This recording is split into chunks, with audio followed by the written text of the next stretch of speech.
Hello दोस्तों, स्वागत है आप सभी का आपके अपने YouTube channel study number one में। दोस्तों बहुत बहुत स्वागत है आप सभी का स्टडी नंबर वन के यूट्यूब चैनल में। तो दोस्तों जैसा कि हमने मिडाइवल हिस्ट्री का इस पार्ट मिडाइवल हिस्ट्री के सीरीज को कंटिन्यू कर रखा हूं और इसमें हम लोग देखेंगे दिल्ली सल्तनत का तीन वंश तीन वीडियो में कंप्लीट कर चुका हूं, जिसमें कि कल तुगलक वंश को देख रहे थे, बट उसमें थोड़ा सा वीडियो में मिसमैच हो गया है। उसके लिए आपसे सॉरी, माफ़ी चाहता हूँ। तो आप लोग उस वीडियो को थोड़ा सा अरेंज कर लीजिएगा, बट उसमें थोड़ा सा बता देते हैं कि कहाँ से वीडियो कटी थी और उसमें मेन कहानी क्या थी। तो जो मोहम्मद बिन कासिम कौन था? तो मोहम्मद बिन कासिम ने जो अपनी राजधानी दिल्ली से देवनागरी परिवर्तन करने के पश्चात में वहाँ ले गया, देवनागरी ले गया, फिर वहाँ से पुनः दिल्ली लाया। इससे क्या होती है कि दक्षिण भारत में अव्यवस्था फैल जाती है। अव्यवस्था फैलने के पश्चात में दो साम्राज्य का उदय होता है। एक है विजयनगर साम्राज्य, एक विजयनगर साम्राज्य और एक है आपका बहमनी साम्राज्य। तो विजयनगर साम्राज्य और बहमनी साम्राज्य, विजयनगर के लेखक कौन है? हरिहर और बुक्का, दो भाई होते हैं। उन्होंने क्या विजयनगर साम्राज्य की स्थापना करते हैं। और बहमनी साम्राज्य का संस्थापक कौन है? हसन गंगू। तो दोस्तों आप लोग यहाँ तक कंप्लीट कर लीजिएगा। यही आपका मेन पॉइंट है कि दिल्ली से देवनागरी राजधानी परिवर्तित करने के पश्चात में दक्षिण भारत में अव्यवस्था फैल जाती है, जिससे कि दो राज्यों का उदय होता है। आप उसको सीरियल बाय से देख लेते हैं। तो आज हम लोग चलेंगे, आप यहाँ देख सकते हैं, सैयद वंश और लोदी वंश, दो वंश को आज कंप्लीट करेंगे। और आज हमारी वीडियो दिल्ली सल्तनत की पूरी कंप्लीट हो जाती है। दोस्तों आप यदि वीडियो को नहीं देख रहे हैं या फिर शुरू से नहीं देख रहे हैं तो आप शुरू से देखिए। आप हमें विश्वास करिए कि हम आपको पूरी कंप्लीट हिस्ट्री, आपको एक भी क्वेश्चन नहीं छूटेगा। अब हम ऐसा तो नहीं है कि हम बजरंगबली तो है नहीं कि अपना सीना फाड़ के दिखाएंगे कि लो देखिए हमारे अंदर सीताराम है या हमारे अंदर इतना ज्ञान है कि हम आपको दे सकते हैं। बट जो भी हो सकता है हम आपको देंगे और अच्छी तरीके से देंगे। आप ऐसा भी कभी भी नहीं भूलोगे। इस सीरीज को देखने के बाद में आप मिडाइवल हिस्ट्री का तो कभी भूल ही नहीं सकते हो कि किस अरेंज वे से पढ़ाया जा रहा है और कौन कौन से इसमें इंपॉर्टेंट क्वेश्चन है। और एक भी ऐसा क्वेश्चन नहीं है कि जो हम बुक से बाहर बताएं, सभी बुक के अंदर हैं। और एक भी ऐसा क्वेश्चन भी नहीं है कि जो बुक से छूटे। तो दोस्तों हम आज चालू करते हैं आज का सैयद वंश के संस्थापक कौन है, लेखक कौन है, कौन कौन से उसके राजा आते हैं, उनके विषय में हम लोग पूरी डिटेल से चर्चा करेंगे। बट दोस्तों आपसे एक ही रिक्वेस्ट है कि आप यदि चैनल पर नए हैं तो चैनल को कर लीजिए सब्सक्राइब और बेल आइकन को प्रेस कर दीजिए, ताकि हमारा कनेक्शन आपसे विस्तृत रूप से जुड़ा रहे। तो दोस्तों चालू करते हैं आज का वीडियो। तो दोस्तों आइए देखते हैं आज का क्या है। सैयद वंश क्या है? सैयद वंश इनको हम बता चुके हैं कि सैयद वंश के संस्थापक कौन है? खिज्र खां वही आदमी होते हैं कि जो नसीरुद्दीन महमूद तुगलक के साथ आक्रमण किया। क्यों आक्रमण किया? क्योंकि वह जानता था, खिज्र खां जानता था कि नसीरुद्दीन महमूद तुगलक कमज़ोर पड़ गया है, किसी तरह अपना शासन को जो चला रहा है। तो वह नसीरुद्दीन महमूद तुगलक पर आक्रमण करता है। और वह खिज्र खां वही आदमी होता है तैमूर लंग का, जो कि इसके फिरोज शाह तुगलक के समय में आया था। तो दोस्तों वहाँ तक आप यदि पिछली वीडियो में नहीं देखे हैं तो पिछली वीडियो को विस्तृत से देखिए, आपको एक एक पानी जैसा अलग हो जाएगा क्वेश्चन में। तो दोस्तों आप यहाँ देखिएगा कि खिज्र खां जो होता है वो पूरी सैयद वंश का स्थापना करता है। किसको मारकर? नसीरुद्दीन महमूद तुगलक को मार करके इसका स्थापना, सैयद वंश का स्थापना करता है। और सैयद वंश में दो तीन राजा इंपॉर्टेंट हैं, दो तीन राजा उभर कर आते हैं, तो उनको हम देख लेते हैं पहले, फिर उसको वन लाइनर के रूप में या फिर कह सकते हैं कि क्वेश्चन के रूप में जितने भी इंपॉर्टेंट क्वेश्चन बनेंगे हम उसको देखेंगे। दोस्तों आप हमारा कनेक्शन, आपका कनेक्शन एकदम आई टू आई बनना चाहिए। तो आइए देखते हैं यहाँ पर क्वेश्चन में क्या है। दोस्तों आप देख सकते हैं कि सैयद वंश कितना है? 1414 ईस्वी से 1451। बेसिकली तुगलक वंश को 1414 तक तुगलक वंश रहता है। उसके बाद में खिज्र खान ने नसीरुद्दीन महमूद तुगलक को परास्त कर या मृत्युदंड देकर इन्होंने खिज्र खान ने संयद वंश की स्थापना करते हैं। और संयद वंश में आप देख सकते हैं यहाँ पर कि संयद वंश की स्थापना कौन करते हैं, खिज्र खां करते हैं। अब दोस्तों यहाँ पर एक इंटरेस्टिंग पॉइंट होती है कि खिज्र खां के 2 पुत्र होते हैं। कौन कौन से 2 पुत्र होते हैं, कौन कौन से होते हैं? एक तो होता है मुबारक शाह और एक होता है मुबारक शाह, एक होता है फरिस्तान। यहाँ पर आप देख सकते हैं फरीद खान है, एक होता है, आप देख सकते हैं यहाँ पर मुबारक शाह, एक होता है फरीद खान। अब दोस्तों बात इसमें से चलती है कि इनके खिज्र खां के बाद में इनका शासक उत्तराधिकारी कौन बनता है? मुबारक शाह बनता है। अब मुबारक शाह के बता देते हैं कि मुबारक शाह के 2 भाई होते हैं, एक मुबारक शाह, एक फरीद खान होते हैं। अब देखिए फरीद खान तो कोई भी यहाँ पर रोल नहीं प्ले करेगा, इनका पुत्र जो होते हैं मोहम्मद शाह 1433 से 43 ईस्वी तक अपना राजगद्दी संभालते हैं। फिर उनका पुत्र आता है आलम शाह 1443 ईस्वी से 1451 ईस्वी तक। तो दोस्तों आप बस इतना सा याद रखिए कि संयद वंश का ये आपको फिगर जो है आपके दिमाग में घूम रहा होगा आपको कि खिज्र खां संयद वंश की स्थापना करते हैं। इनके 2 पुत्र होते हैं, एक मुबारक शाह होता है, एक फरीद खान होता है। फरीद खान के 1 पुत्र होते हैं मुबारक शाह राजगद्दी पर बैठता है। मुबारक शाह के 1 पुत्र होते हैं आलम शाह गद्दी पर बैठता है। और यह संयद वंश का आखिरी शासक बनता है। तो इस प्रकार से आप सभी को याद रखना है। अब बस यहाँ पर ये नहीं याद रखना है कि फरीद खान राजगद्दी पर नहीं बैठता है, फरीद खान राजगद्दी पर नहीं बैठता है। इसको आप लोग बहुत ध्यान से देखिएगा, डिटेल से देखिएगा। अब इसके विषय में हम थोड़ा सा चलते हैं, आगे देखते हैं। दोस्तों आपको इस प्रकार से ग्राफ बनाने का मेन मकसद है कि आपको पूरी से क्लियर समझ में आ रही होगी कि मुबारक शाह का 2 भाई होते हैं। भाई के पुत्र जो होता है वह राजगद्दी पर बैठता है, भाई नहीं बैठता है, उसका पुत्र राजगद्दी पर बैठता है। तो आप लोग देखिएगा यहाँ खिज्र खां 1414 से लेकर 1421 ईस्वी तक यहाँ राजगद्दी पर बैठता है। फिर मुबारक शाह आते हैं, मुबारक शाह 1421 से लेकर 1434 ईस्वी तक राजगद्दी पर बैठते हैं। फिर उसका भाई फरीद खान आता है। फरीद खान का 1 पुत्र होता है जिसका नाम है मोहम्मद शाह ने 1434 से लेकर 43 ईस्वी तक इनका शासन चलता है। फिर इनके बाद में आलम शाह आते हैं 43 से लेकर 51 तक, और आलम शाह पूरे सैयद वंश का अंतिम शासक हो जाते हैं। दोस्तों यहाँ तक आप लोगों का उम्मीद करता हूँ कि पूरी रूप से क्लियर हो चुका होगा। तब थोड़ा सा इस पॉइंट की ओर चलते हैं कि संस्थापक खिज्र खां था, यानी कि सैयद वंश का संस्थापक कौन था? खिज्र खां। ये आपको पूरी विस्तृत रूप से क्लियर हो चुका होगा। अब हम आपके भेजे में पहुंच चुका होगा, तो आप इसको एक्सेप्ट कीजिएगा, आप अपना दिमाग को खोल कर रखिएगा। और जिस प्रकार से हमारा ज्ञान जा रहा है, आप अपने दूसरे कान को बंद करके आप अपने ज्ञान को संजोए रखिएगा। तो दोस्तों अगला पॉइंट की ओर चलते हैं कि संयद स्वयं को पैगंबर के वंशज मानते थे। यानी कि संयद कौन सा? यानी कि संयद जो खिज्र खां होते हैं, खिज्र खां क्या करते हैं कि अपने आप को स्वयं पैगंबर के शिष्य मानते हैं कि नहीं, हम पैगंबर के शिष्य हैं, पैगंबर के वंशज हैं, जिससे कि हमारी प्रभु सत्ता और अधिक बढ़ सके।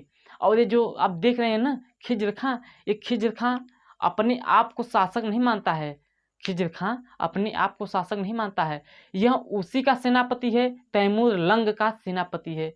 इसका तैमूर लंग का सेनापति है, जो कि तैमूर लंग ने 1398 ईस्वी पर फिरोज शाह तुगलक के समय में आक्रमण किया था। और आक्रमण करने के पश्चात में इन्होंने बहुत अच्छा रोल प्ले किया था। इसलिए इनको पहले तो लाहौर के क्षेत्र में इनका राजपाट दे दिया गया। लेकिन इन्होंने देखा कि नसीरुद्दीन महमूद तुगलक का शासन सत्ता कमजोर होती है, तो इन्होंने नसीरुद्दीन महमूद तुगलक पर आक्रमण कर देता है, जिसका कि इनका अंतिम इन्होंने अपना नया वंशज को उत्पन्न किया या संस्थापक बने, वो है संयद वंश का। तो दोस्तों आप देख सकते हैं कि ये जो शासन तो अपने कर रहा है, बट वो बता रहा है कि ये कौन? पैगंबर के वंशज को, स्वयं पैगंबर के वंशज को बता रहा है। और कहता है कि हम शासन नहीं करते हैं, जो तैमूर लंग आक्रमण की थी उसी के पुत्र शाहरुख के रूप में मैं शासन कर रहा हूँ। यानी कि जो कुछ भी है यहाँ हम नहीं हूँ, यहाँ शाहरुख शासन कर रहा है। तो इससे लोगों के अंदर थोड़ी सी डर भय उत्पन्न हो जाती थी। दोस्तों अगले पॉइंट की ओर चलते हैं।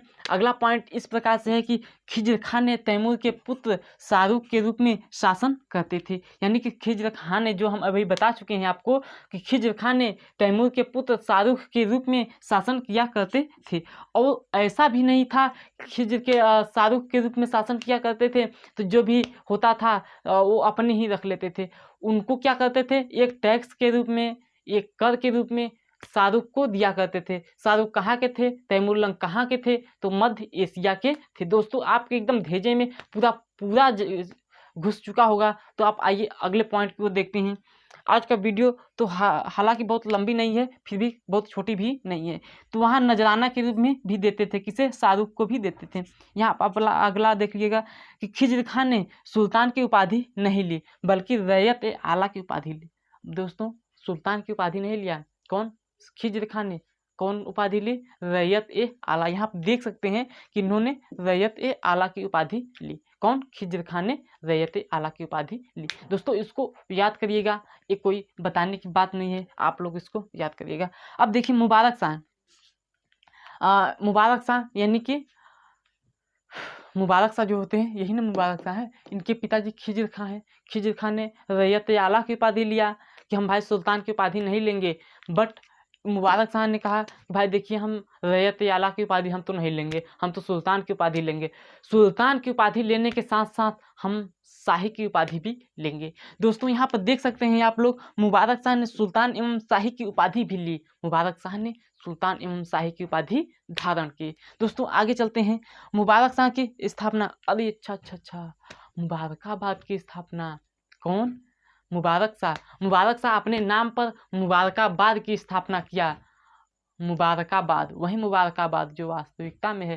तो मुबारकाबाद की स्थापना किसने की, तो वहीं शाहरुख मुबारक शाह ने मुबारकाबाद की स्थापना की। इनका कार्यकाल कितना होता है, इनका कार्यकाल 1421 से लेकर 34 ईस्वी तक इनका कार्यकाल रहता है। तो आप लोग वहाँ पर देख लीजिएगा। अब आते हैं अगले पॉइंट की ओर। आप यहाँ देख सकते हैं मुबारक शाह का दरबारी इतिहासकार अहमद सरहिंद है। थोड़ा सा यहाँ देखने पर आपको दिक्कत हो रही होगी, यहाँ पर आप देखिएगा, थोड़ा सा दिख रहा होगा तो दिख रहा होगा, नहीं तो दिख रहा होगा तो आप हम पढ़कर सुना दे रहे हैं कि मुबारक शाह का दरबारी इतिहासकार अहमद सरहिंद ने तारीख मुबारक शाही की रचना की।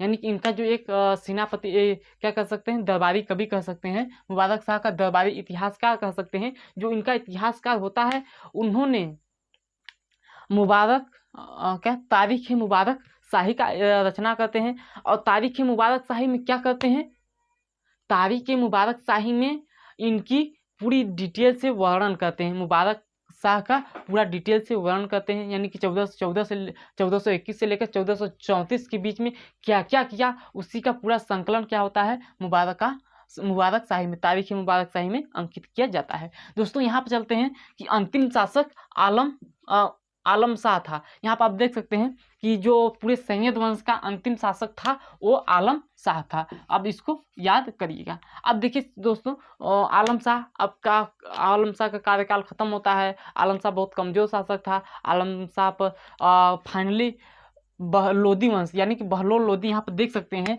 कि बहलोल लोदी जो है, बहलोल लोदी आक्रमण करता है और उसको पराजित करके या मृत्यु करके अपनी एक नई वंशज का स्थापना करता है। उस वंशज का नाम है लोदी वंश। दोस्तों लोदी वंश से आपको क्वेश्चन पूछे जाते हैं, हालांकि बहुत ज़्यादा भी नहीं लेकिन पूछे जाते हैं। तो दोस्तों जितने भी क्वेश्चन बनेंगे हम आपसे पूरी वादा करते हैं कि आपको पूरी बताएंगे। दोस्तों यहाँ पर देख सकते हैं आप, एक ग्राफ देखिएगा, इसका भी आप ग्राफ से तो आपको पूरी क्लियर हो जा रही होगी किस प्रकार से इनका शासन है। दोस्तों यहाँ पर आप देखिए लोदी वंश में क्या है कि 1451 से लेकर 1526 ईस्वी तक इनका शासन चलता है। लोदी वंश, वही लोदी वंश को हरा करके, लोदी वंश यहाँ पर देख सकते हैं, वही यहाँ पर इब्राहिम लोदी को हरा करके बाबर ने अपनी मुगल साम्राज्य की स्थापना किया। किसको, इब्राहिम लोदी को। तो यहाँ आप देख सकते हैं कि जो पानीपत का प्रथम युद्ध होता है 1526 ईस्वी तक, यानी कि लोधी वंश का शासनकाल 1451 से लेकर के पानीपत के प्रथम युद्ध तक चलता है लोधी वंश का शासनकाल। इनके विषय में हम लोग पूरी डिटेल से अभी देखेंगे कि किस प्रकार से इनका कार्यकाल होता है, इनके कार्यकाल में क्या क्या करते हैं। तो दोस्तों आप वीडियो के अंत तक जरूर बनिएगा और हमें बताइएगा वीडियो कैसी लग रही होगी। तो दोस्तों आप यहाँ पर देख सकते हैं कि जो इब्राहिम लोधी है, लोधी वंश है, लोधी वंश का संस्थापक कौन है? बहलोल लोधी है। लोधी वंश का संस्थापक कौन है? बहलोल लोधी है, जो कि 1451 से लेकर 89 ईस्वी के बीच में इन्होंने इनका कार्यकाल रहता है, इनके बीच में इन्होंने शासन किया। बहलोल लोधी का पुत्र आता है सिकंदर लोधी। दोस्तों यहाँ पर आप देख सकते हैं कि बहलोल लोधी का पुत्र कौन आता है? सिकंदर लोधी। सिकंदर लोधी का कार्यकाल कितना होता है? 1489 से लेकर 1517 ईस्वी के बीच में इनका कार्यकाल रहता है। सिकंदर लोधी के दो पुत्र होते हैं। सिकंदर लोधी के दो पुत्र होते हैं। सिकंदर लोधी के दो पुत्र होते हैं। कौन कौन से? एक दो। देखिए पहला कौन है? जलाल खां, जिसे कि पूरा जौनपुर का क्षेत्र इनको शासन करने के लिए दे दिया गया। और दूसरा कौन होता है? इब्राहिम लोधी। सिकंदर लोधी के ही दो पुत्र होते हैं। अभी सिकंदर लोधी को पूरे विस्तृत रूप से पढ़ेंगे कि क्या क्या इन्होंने किया। तो पहले सिकंदर लोधी के पुत्र को देख लेते हैं कि दो पुत्र होते हैं, एक जलाल खां, पहला जलाल खां और दूसरा कौन होते हैं? दूसरा होते हैं इब्राहिम लोधी। दोस्तों जलाल खां को जौनपुर का क्षेत्र दे दिया गया और बहलोल लोधी का पूरे दिल्ली का क्षेत्र दे दिया गया। तो आप यहाँ पर देखिएगा कि इनका जो कार्यकाल होता है 1489 से लेकर 1517 ईस्वी तक होता है। जलाल खां जौनपुर का क्षेत्र ले लेते हैं। अब देखो दोस्तों, ये जौनपुर का क्षेत्र ले लेते हैं तो इनको हमको पढ़ना नहीं है। पढ़ना किसको है? इब्राहिम लोधी, जो कि दिल्ली का क्षेत्र लेते हैं। इनका 1517 से लेकर 1526 ईस्वी तक इनका कार्यकाल होता है, जो कि दिल्ली में है। दोस्तों आप देखिएगा बहलोल लोधी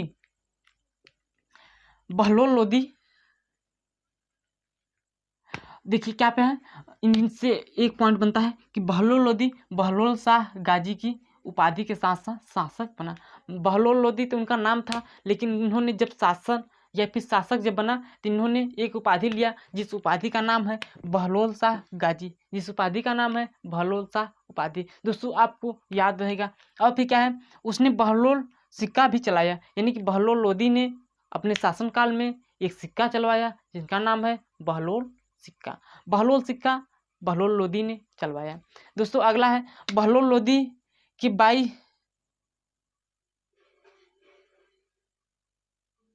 अच्छा यहाँ थोड़ा सा मिस्टेक है। बहलोल लोधी के बाद सिकंदर लोधी शासक बनता है। आप सिकंदर के बारे में तो सब कुछ जानते हैं। तो बहलोल लोधी के बाद में सिकंदर लोधी शासक बनता है, जो इस वंश का प्रमुख शासक था। यानी कि सिकंदर लोधी जो है इस वंश का प्रमुख शासक था। तो यहाँ पर आप देख लीजिएगा कि बहलोल लोधी के बाद में सिकंदर लोधी, यहाँ पर आप देख सकते हैं बहलोल लोधी के बाद में सिकंदर लोधी बनता है, जो कि यहाँ पूरे कौन सा लोधी वंश का प्रमुख शासक था। अब दोस्तों इनके संबंध में चलते हैं कि बहलोल लोधी सिकंदर लोधी क्या क्या कार्य किए। तो उन्होंने 1504 ईस्वी में उसने आगरा शहर की स्थापना किया। आप यहाँ पर देख सकते हैं थोड़ा सा यहाँ पे मिस्टेक है, आप लोग देखिएगा। चलिए अच्छा यहाँ पर ना कि 1504 ईस्वी में उसने आगरा शहर की स्थापना की। 1504 ईस्वी में उसने आगरा शहर की स्थापना की और उसको बाद में राजधानी भी बनाया। किसको? बाद में राजधानी भी बनाया। दोस्तों यहाँ पर हमको थोड़ा सा पॉइंट की दिक्कत हो रही है, थोड़ा सा हमको ध्यान नहीं दिए। इसको देखिएगा आप, यदि मिलाइएगा, यदि सही है तो सही है, नहीं गलती है तो इसको करेक्ट कर लीजिएगा, फिलहाल हम कमेंट बॉक्स में लिख देंगे। चलिए अच्छा, उसने कृषि विकास एवं भूमि माप के लिए गज-ए-सिकंदरी चलाया। कृषि विभाग एवं नहीं सॉरी सही है सर, ये सब सही है, इसमें कोई मिस्टेक नहीं है। हमने यहाँ पर थोड़ा सा मिस्टेक कर दिया देखने में, ये सही है, इसको सही है। तो क्या है, 1504 ईस्वी में उसने आगरा शहर की स्थापना की। किसने? सिकंदर लोधी ने 1504 ईस्वी में आगरा शहर की स्थापना की और बाद में उसको राजधानी भी बनाया। आगरा शहर की स्थापना किया, बाद में राजधानी बनाया। कौन? सिकंदर लोधी। सिकंदर लोधी ने कृषि के लिए उसने कृषि विकास एवं भूमि माप के लिए एक गज-ए-सिकंदरी का भी निर्माण किया। कृषि निर्माण, कृषि कल्याण एवं कृषि उसने कृषि विभाग एवं भूमि माप के लिए गज ए सिकंदरी का निर्माण कराया। किसने? सिकंदर ने। तो गज ए सिकंदरी और सिकंदर आपको याद रहेगा तो आप उसको देखिएगा।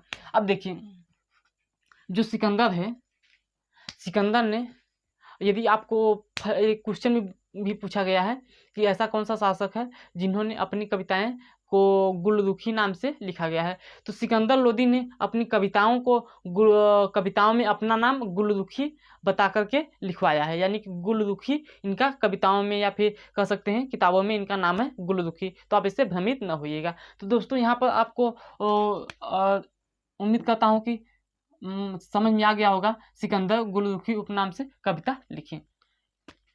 अब देखिए दोस्तों यहाँ पर आता है, यहाँ पे आता है सिकंदर लोदी के संबंध में कि ताजिया प्रथा पर रोक। देखिए यहाँ बेसिकली होता क्या है कि सिकंदर लोदी जब शासक बनता है तो शासक बनने के पश्चात क्या करता है कि मुस्लिम को, हिंदू को, दोनों को एक नज़र से देखता है। एक नज़र से देखने का मतलब क्या है कि कुछ हिंदुओं को भी परेशान किया, कुछ मुसलमानों को भी परेशान किया। परेशान करने का कारण क्या है ये तो आपको आगे चलकर पता होगा। देखिए क्या है कि मुसलमानों के लिए क्या किया कि जो ताजिया प्रथा निकाली जाती है उसको आरोप लगा दिया, बैन लगा दिया, यानी कि ताजिया प्रथा अब नहीं निकाली जाएगी। तो मुसलमानों के लिए ताजिया प्रथा पर आरोप, और जो होता है बाबा जी के माजार पर जो नहीं जाते हैं तो माजार पर जाने के लिए भी रोक लगा दिया। किसने? सिकंदर ने। सिकंदर लोदी ने पहला तो ताजिया निकालना बंद करवा दिया और मजार पर जाना बंद करवा दिया। अब हिंदू के लिए क्या करवाया कि मूर्तियों को, जो बड़े बड़े मूर्तियाँ होते थे, बड़े बड़े मूर्तियों की पूजा होती थी, उस मूर्तियों पर क्या किया कि मूर्तियों को तोड़वा दिया और उस मूर्तियों के हिस्से से उस मूर्तियों को कसाईयों को दे दिया और उसी कसाई उसी मूर्ति के हिस्से से मांस तौला करते थे। यानी कि इन्होंने मूर्तियों का भी अपमान करवाया, यानी कि ताजिया का भी अपमान करवाया, मजार पर जाने के लिए भी रोक लगवाया और मूर्तियों को तोड़ करके मूर्तियों को अपमान किया, मूर्तियों को तोड़ करके कसाईयों को दिया। कसाई क्या करते थे? उससे मांस तौला करते थे। तो दोस्तों इतना तक तो कंप्लीट हो चुका होगा, उम्मीद करता हूँ कि आपको कंप्लीट हो चुका होगा। अब देखिए इनके बाद में इनका पुत्र जो होते हैं जलाल खां, आप देख सकते हैं कि जलाल खां इनको जौनपुर का क्षेत्र देता है, इब्राहिम लोदी इनको क्या देता है कि ये दिल्ली का क्षेत्र देता है। तो इनके बाद में इब्राहिम लोदी इसी समय इब्राहिम लोदी क्या कहते हैं? शासन पर बैठते हैं और इन्हीं के समय में कहा जाता है कि बाबर का युद्ध होता है। बट बाबर के युद्ध से पहले हम आपको बता देते हैं कि तालीकोटा का युद्ध, तोखली का युद्ध होता है। तोखली का युद्ध 1518 ईस्वी में होता है। 1518 ईस्वी में होता है। यहाँ पर देखो लिखा होगा कि नहीं, चलो 1518 ईस्वी में राणा सांगा के साथ तोखली का युद्ध होता है इब्राहिम लोदी के साथ में।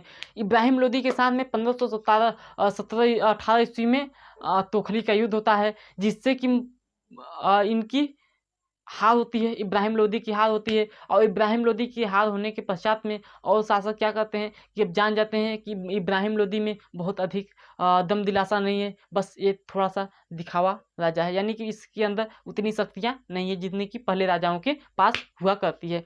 तो यहाँ पर आप देख सकते हैं कि फाइनली 21 अप्रैल 1526 ईस्वी को बाबर आता है, आक्रमण करता है। अभी बाबर को बताएंगे कि बाबर को किसने बुलाया, किस प्रकार से आक्रमण करता है, उसकी आक्रमणकर्ता में क्या क्या कमियां थी, मतलब कि क्या क्या थे इम्प्रूव हुए थे जिससे कि वह जीत गया। तो 1526 ईस्वी में 21 अप्रैल 1526 ईस्वी में बाबर आक्रमण करता है इब्राहिम लोदी के साथ और 1526 ईस्वी में पानीपत के प्रथम युद्ध के साथ इनकी हार हो जाती है, इनकी मृत्यु हो जाती है, यानी कि इब्राहिम लोदी की मृत्यु हो जाती है। और अंततः मुगल साम्राज्य सल्तनत काल की जगह पर मुगल साम्राज्य का स्थापना होता है।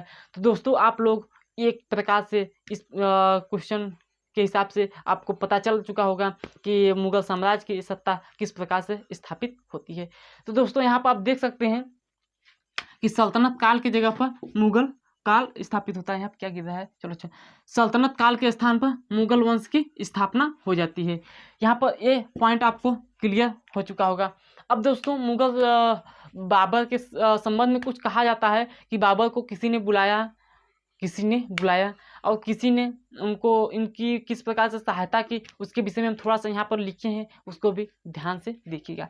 क्या है, बाबर को निमंत्रण कौन देता है? आलम शाह, जो कि वही इब्राहिम लोदी के चाचा जी हैं। इब्राहिम लोदी के चाचा जी हैं कौन? आलम शाह ने बाबर को आने के लिए निमंत्रण देते हैं कि आइए। और अच्छा, एक बात तो आपको भूल ही गए, किस लिए बाबर को बुलाया गया था। बाबर को कहा जाता है कि इब्राहिम लोदी जो था, इब्राहिम लोदी सिकंदर का पुत्र था, और सिकंदर के 2 पुत्र थे, एक जलाल खां होते हैं और एक इब्राहिम लोदी होते हैं। तो इब्राहिम लोदी को दिल्ली का क्षेत्र मिलता है और जलाल खां को जौनपुर का क्षेत्र मिलता है। बट इब्राहिम लोदी ने अपना तो साम्राज्य लिया ही है, बट इन्होंने आक्रमण करता है जलाल खां पर और जौनपुर को अपने क्षेत्र में मिला लेता है। इससे कि इनके चाचा नाराज हो जाते हैं और वहाँ के शासक नाराज हो जाते हैं, तो उन्होंने इब्राहिम लोदी के मारने या हराने के लिए कुछ युक्तियाँ अपनाई, जिस युक्ति में आप देख सकते हैं कि बाबर को निमंत्रण दिया गया था। तो बाबर को निमंत्रण देने वाला कोई दूसरा नहीं था, उसका चाचा था, जिसका नाम है आलम शाह। आलम शाह ने बाबर को आने के लिए निमंत्रण दिया कि आप लोग आइए, हम आपका साथ देंगे, जिससे कि बाबर भी थोड़ा सा उत्तेजना फील हुआ कि हम लोग वहाँ पर अगर जाएंगे तो हमारा साथ देने वाला कोई मिलेगा। और कौन बुलाता है? पंजाब के राजा या पंजाब के शासक दौलत खान ने बाबर को निमंत्रण देते हैं बुलाने के लिए, क्या ये अंततः इब्राहिम लोदी को हरा दीजिए, यानी कि इसको मारकर दूसरे सत्ता का स्थापना कीजिए। और दोस्तों इसमें देखिएगा कि इसमें प्रयोग किसका किसका हुआ था। हालांकि उतना भी बाबर इब्राहिम लोदी कमज़ोर नहीं था, बट कैसे हार गया? हारने का मेन कारण क्या है कि उसमें तोप का प्रयोग हुआ था। बाबर इब्राहिम लोदी के सेनापति तोप का प्रयोग नहीं किए, और इनके जो सेनापति थे यानी इन्होंने तोप का प्रयोग किया। और तोप कभी कभी एग्जाम में पूछ लिया जाता है कि पानीपत के प्रथम युद्ध के समय में तोपों का, बाबर की तरफ से तोपों का प्रयोग करने वाले कौन थे? तो वहीं उस्ताद अली और मुस्तफ़ा 2 तोपवाई टोपियों थे, यानी कि तोप दागने वाले उस्ताद अली और मुस्तफ़ा 2 व्यक्ति थे। यहाँ से आपको क्वेश्चन के रूप में पूछ लिया जाता है, तो आप लोग उसको याद रखिएगा। और एक क्वेश्चन पूछा जाता है कि तुगलमा पद्धति का प्रयोग, यानी कि युद्ध करते समय तुगलमा पद्धति का प्रयोग किया था। अब यहाँ पर देखते हैं, यानी कि यहाँ पर सल्तनत के स्थान पर मुगल वंश की स्थापना, यानी मुगल वंश की नींव पड़ जाती है। दोस्तों ये थी आज की हमारी वीडियो। आपको वीडियो कैसी लगी है दोस्तों, आप लोग कमेंट कीजिएगा, प्लीज़ कमेंट कीजिएगा। तो दोस्तों आपको कैसा वीडियो लगता है इसके बारे में थोड़ा सा हमको दीजिएगा, सजेशन दीजिएगा। और दोस्तों यदि जाने अनजाने में कोई गलती हो जाती है तो उसको माफ़ी दीजिएगा, माफ़ी चाहता हूँ। यदि कोई जाने अनजाने में गलती हो जाती है तो उसके लिए हाथ जोड़कर माफ़ी चाहता हूँ। दोस्तों आप लोग यहाँ पर देख सकते हैं, एक बार स्क्रीनशॉट भी ले सकते हैं कि सैयद वंश की स्थापना किस प्रकार से होती है, इनका अंतिम शासक कौन सा होता है, लोधी वंश की स्थापना किस प्रकार से होती है, इनका अंतिम शासक कौन सा होता है। और इस वीडियो में आज पूरी सल्तनत काल कंप्लीट हो चुका है दोस्तों। इसके बाद में हम लोग क्या आगे चलें? आगे तो अब देखिए 2 टॉपिक है। एक तो है विजयनगर साम्राज्य, बहमनी साम्राज्य, क्योंकि इसी पिछले वीडियो में जो तुगलक वंश बताए थे उसी फिरोज शाह तुगलक नहीं, मोहम्मद बिन कासिम के समय में चला था। मोहम्मद बिन तुगलक के समय में 2 राज्य का उदय होता है दक्षिण भारत में, एक विजयनगर साम्राज्य, दूसरा बहमनी साम्राज्य। और इसके बाद में और आगे के, यानी कि इस वीडियो के सल्तनत काल के आगे वाले हिस्से में अगर चलेंगे तो सूफी संत इस प्रकार से आते हैं। सूफी संत के विषय में हम लोग वीडियो कंटिन्यू करेंगे। तो आप लोग बताइएगा कि विजयनगर साम्राज्य की ओर चले या आगे सूफी संत की ओर चले, तो आप लोग प्लीज़ कमेंट कीजिएगा, नहीं तो हमारा जिधर इच्छा करेगा हम उधर चलेंगे। दोस्तों आज का हमारा वीडियो आपको कैसा लगा होगा? हमें उम्मीद है कि अच्छा लगा होगा और आपको पूरी की पूरी क्वेश्चन को सीख चुके होंगे। दोस्तों मिलते हैं नेक्स्ट वीडियो में नेक्स्ट टॉपिक की ओर से। तब तक के लिए मेरा प्यार भरा नमस्कार। अगले वीडियो को आने के लिए, नेक्स्ट टॉपिक की ओर आने के लिए तो चलते हैं दोस्तों, मिलते हैं नेक्स्ट वीडियो में। तब तक के लिए बाय बाय।